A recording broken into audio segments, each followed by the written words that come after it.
I've been consistently earning over $200,000 per month. Things that bring me in around $155,000 per month. Last month, I made over $30,000. Average this year, I pulled in around $300,000. There is money literally everywhere. I have a multi-six-figure investment portfolio. Basically, I built the life that I always wanted for myself. I don't know about you, but that was a lot. We are being shoved images and tweets and videos like this every time we turn on our TVs or pick up our phone. Little wonder we sometimes feel miserable thinking we are far behind the curve even when we are doing the right things financially.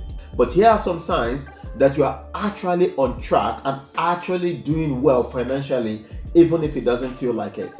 Hi, my name is Chika, and for the last 10 years, I've been in some form of finance and business related environment, studying fintech and business while also getting an MBA. I've also spent the last 8 years working in management consulting, and one of the key skills I've learned over the years is how to spot the signs that dictates whether or not you are doing well financially. And in this video, I'll be splitting it into 4 different sections. Section 1, how much do you earn? One way to assess where you stand financially is to compare your income to those of the national average in your jurisdiction. For example, according to Forbes, the UK average salary is around £32,000 and the average US salary is about $59,000. So, does this actually mean you're doing well financially if you are earning significantly above these numbers? Not really. And this is because no matter how much we earn, there's still someone out there who earns more than we do, and this tends to rob us of our joy. It is psychologically easy to feel bad about how much you make than feel good about it. According to research conducted on social comparison by the National Institute of Health, it was found that people's happiness level tends to increase when they find out that they earn more money than their friends or colleagues. However, that feeling of happiness quickly fades away if they find out that they are earning less than another group of friends. As individuals, we can be outperforming 99% of people around us, but even if only one person in our circle appears to be doing much better than we are, it can throw us off our game and make us question our own sources. And as a result, we end up in a never-ending loop of discontent as we strive to make more money and rise through the ranks. So, if you are earning about or above the national average and you are not trying to keep up with the Joneses, there is a good chance you are doing well financially.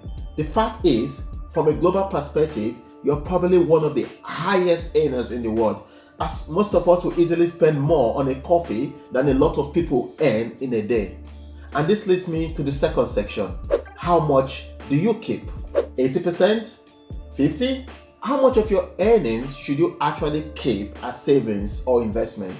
Well, how much you decide to keep are determined by 2 factors: how much you earn and how much you spend. I'm sure you've come across a lot of videos that tells you to spend frugally and save 99% of all your income, like this one. For the last several years, I have been able to save 100% of my income. It's allowed me to save nearly 100% of my income. What the hell are you talking about? Well, let's get back to reality and review the world current economics. A survey conducted by the UK Money and Pension Services revealed that 14 million people across the UK has either no savings or has less than £100 saved. Another research by the FCA in 2002 suggests that around 30% of the people living in the UK have no savings at all. This is no different in the US, where more than 1 in 10 Americans do not have any savings, and about 13% only have less than $100 in saving. The crazy thing is, this has nothing to do with how much you earn, as the statistics extend across all income categories. Even most people in the US making over $100,000 are still living paycheck to paycheck without any savings. I used to be in that category, so I know exactly what I'm talking about. So next time you see a colleague of yours pull up in a BMW or Mercedes with a $500 pair of trainers and $200 sunglasses, don't ask yourself, why can't I afford this? What am I doing wrong? You are not doing anything wrong. they are likely part of that percentage of people that are blowing every penny they make. So to be financially well off, you just need to evaluate your income and your expenses and then find ways of living below your means so that you have enough money left to invest and to save. And note that living below your means doesn't mean suffering or in the name of making a buck. Now, here's the fact. If you're watching this video and you save or invest at least 5% of your income on a monthly basis, you are doing better than most. And if you can comfortably increase that savings rate to say 10 to 15%, you are doing well financially. And with that, you can build a decent emergency fund and start growing your wealth. And that leads me to the third section. How much do you owe? According to the Federal Reserve Bank of New York, the total household debt in the US is over $17 trillion, with credit card balances accounting for about $1 trillion and auto car loans accounting for $1.5 trillion. Another survey from Bankrate shows that 47% of credit card holders are currently carrying a balance from month to month. The US is not alone in this. For example, 11% of Brits are currently compounding an extra £500 worth of credit card debt monthly. So it goes without saying that if you have any savings at all, no matter how little, and you are able to pay your bills on time without going into debt, you are way ahead of most people globally and domestically. But to be honest, does that make you feel any better? Probably not.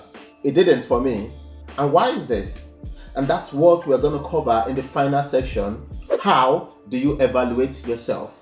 If you have been observant throughout this video, you would have noticed that we've continuously made comparison to how others are doing financially in order to conclude that we ourselves are doing well financially.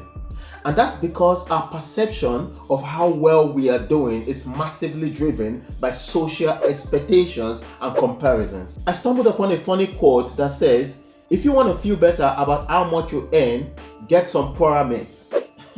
As funny as that sounds, that seems to be the truth, as we tend to measure our own successes based on the success of those around us. According to a survey titled "Is More Always Better?", it highlights that someone whose close associates all earn $50,000 a year is likely to feel actively dissatisfied with his material standard of living if his own salary is only $40,000.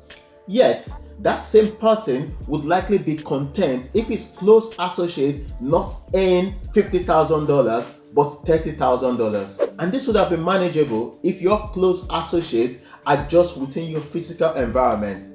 But the internet has extended the definition of close associate to include those on Instagram, Facebook, TikTok, and every other social media platform out there. In other words, you are essentially competing with the whole world, and it goes without saying, that's a game you probably lose. No doubt, society applaud lavish lifestyles and monetary achievements, but we as individuals need to define what financial success means to us. Is it saving for retirement? Is it saving to buy a house? Is it paying off your debt or building a certain amount invested?